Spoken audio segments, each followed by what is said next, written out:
WJR. Here's WJR's Kevin Deitz. Good Friday morning. President Joe Biden had a plane he had to catch, so he went in front of the cameras and announced a plan that still didn't have enough votes to pass. A plan to spend $1.2 trillion on infrastructure like roads, bridges, clean drinking water, and Wi-Fi connectivity, and another $1.75 trillion to pay for cleaner sources of energy, early childhood education, cheaper hearing aids, expanded health care coverage, along with 1 million units of affordable housing, just to name a few.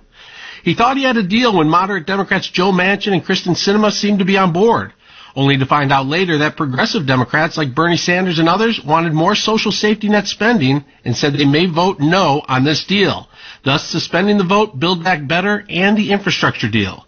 So as Air Force One went wheels up to Europe, the president did not get the deal he said he had to have done by Thursday. Joining us now is Dave Dulio, Director of the Center of Civic Engagement and Political Science Professor at Oakland University. Good morning, Dave. How are you? Good morning, Kevin. I'm well. How are you? Good. It was kind of an odd day. The president seemed to be on a set timetable to get to Europe, and he was hoping to get this thing done before he left. And eventually he had to come out in front of the cameras and say, well, I don't know if we have a deal, but this is the deal I'd like to see get done. How does that look for President Joe Biden? Well, it's another deadline that's been missed in the saga of these two major pieces of legislation. And so it's really nothing new, right? And I think it tells us that negotiations are still going on, whether it's between the White House and Congress or between the different factions in the Democratic Party. It certainly doesn't help the president to leave for a European trip without something more in place with some certainty. It seems almost like they're further apart now than they were, or at least more people are speaking up and saying, wait a minute, where's the paid family leave that I was promised? Hey, someone else saying, where's the lower drug prices? What happened to the free community college? Where's the state and local tax deductions? Now, instead of just Bernie Sanders and Rashida Tlaib and AOC, you have 5, 6, 7 different Democrats saying there's stuff in here that's missing that I thought was going to be in here.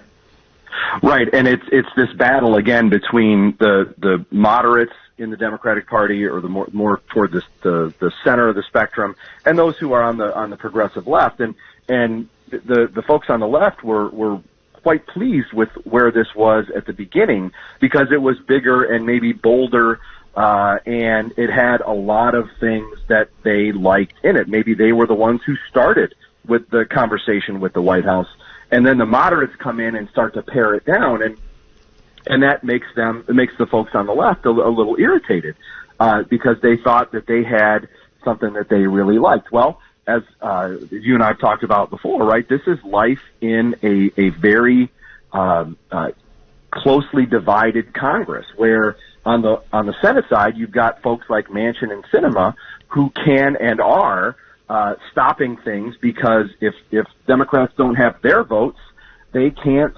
move forward with anything. And on the House side, you've got the Progressive Caucus that is actively withholding votes from a bipartisan bill on infrastructure. That's the $1.2 billion package you mentioned earlier. They're withholding their votes until they get what they want on the Build Back Better program. So it's really this bicameral and intra-party struggle that's just continuing to play out.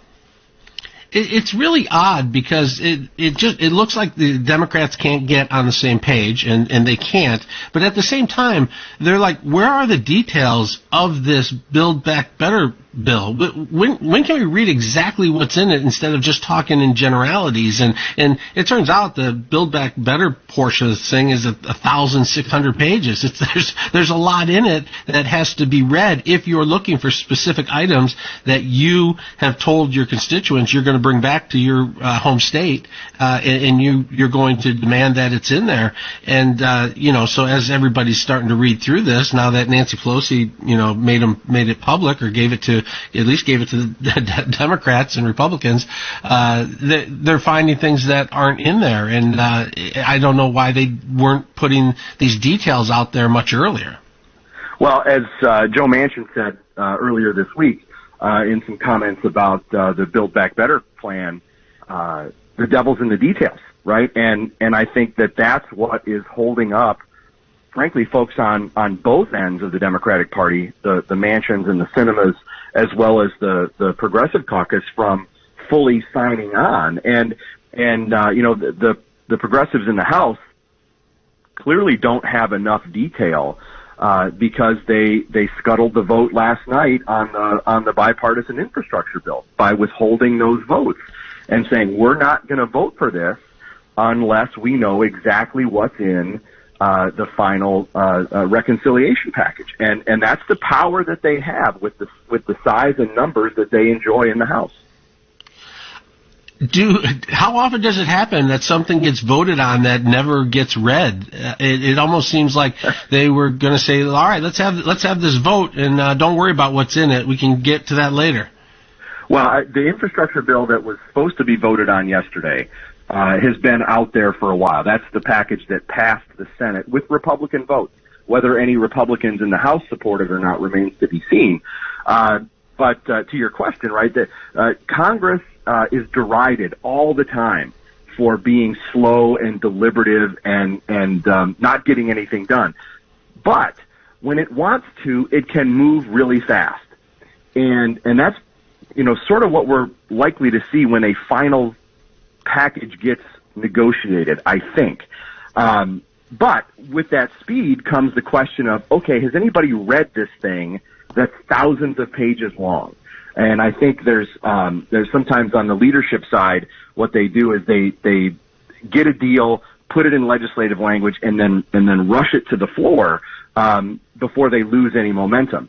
And I think listeners can certainly question that and say, okay, that we know from the swirl in politics and the swirl in Washington sort of what's in there. But as Manchin has said, and others would say too, the devil's in the details about these sorts of things. And are our representatives reading the bill? We don't talk much about what Republicans think about this, because the Democrats have the numbers if they can all get together to pass whatever they want to. But they aren't for any of this Build Back Better, the pre-K education, the cleaner energy sources, expanding health care, the affordable housing. They think all of this. They don't think we can afford any of this at this point. Right. There will be no Republican votes in either chamber for the Build Back Better plan. The question is, in the House, if any Republicans support the infrastructure bill. All right, David Dullio, Oakland University, we appreciate you coming on and walking us through this. We'll see what happens next week. Maybe Joe Biden, he's off visiting the Pope. Maybe they can pray over it and get a deal done before they get back. Thank you, Kevin. Have a good day. All right. We'll take your calls if you want after the break. 1-800-859-0957, 1-800-859-0WJR. You're listening to WJR, the great voice.